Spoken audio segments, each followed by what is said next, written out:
Kylian Mbappe. That is yes. So news. a potential $1 billion offer for 1 year, 700 million euros. 700 million euros for 1 year. And then they're like, yo, go to Real Madrid. This is like, like those princes from like the Middle East who go into like the Instagram models DMs and they're like, spend one night with me.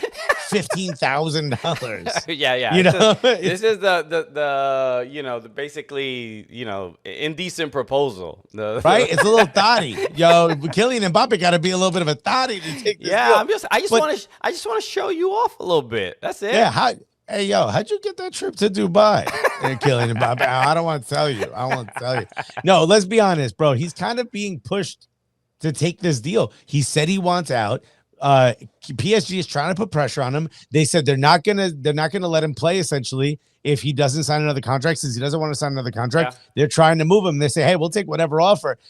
We had a journalist on, James Benge, who broke the news of this offer. He was on the morning show, and he said that PSG have been encouraging Al Hilal to make this offer. So unless they can't negotiate personal terms, which what negotiation is it? You gonna give me how much?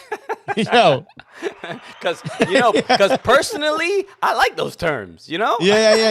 I feel like we don't need to negotiate the personal terms. I have already agreed on those terms personally.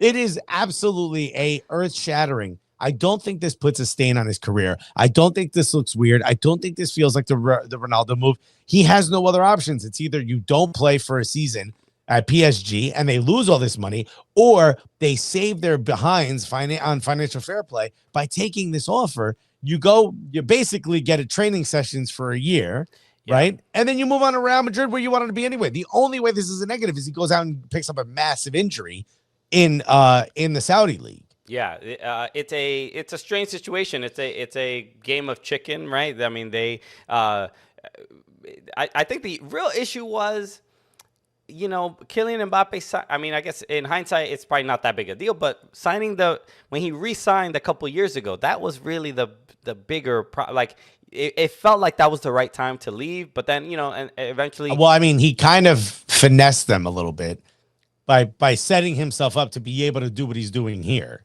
Right. He might get finessed by being sent to the Saudi League. Yeah, and it's like you said, it's not the end of the world if he plays 1 year in the Saudi League and then ends up where he wanted to be anyway in Real Madrid. Everybody's saying that he has his personal terms have already been agreed with Real Madrid, and he's going to join in July 2024.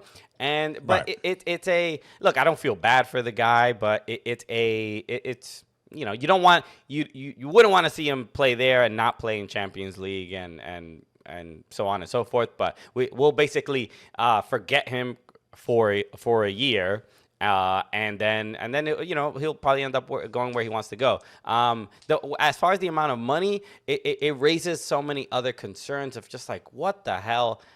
How can they offer that much money? I'm just saying. And there's no financial fair play. They're in a different. They're not exactly. Yeah. So they don't operate.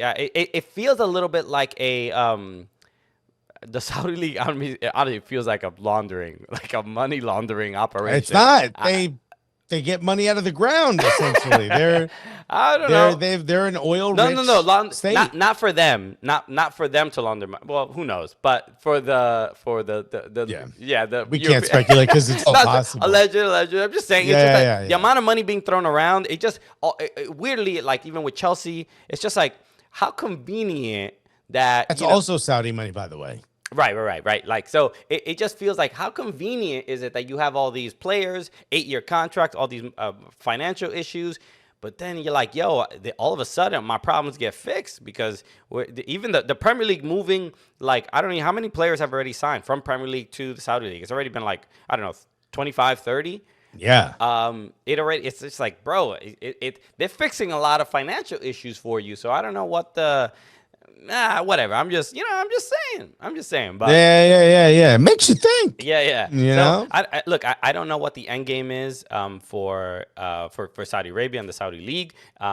It doesn't necessarily.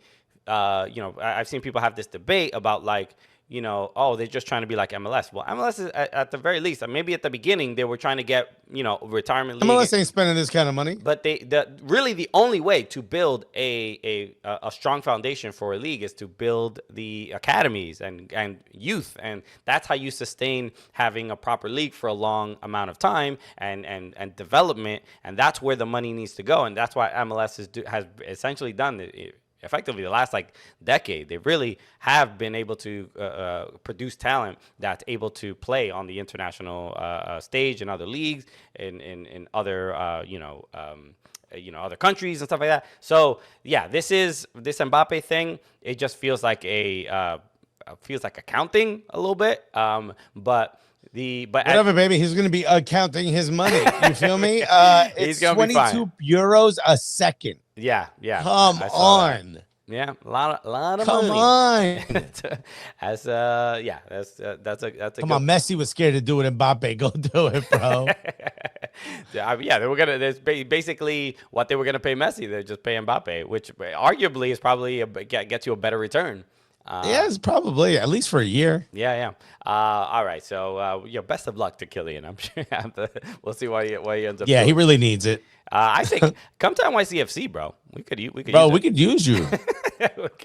We just sold Gabi Pereira. I'm sure we have some TAM. We can finagle. I'm sure it could work out.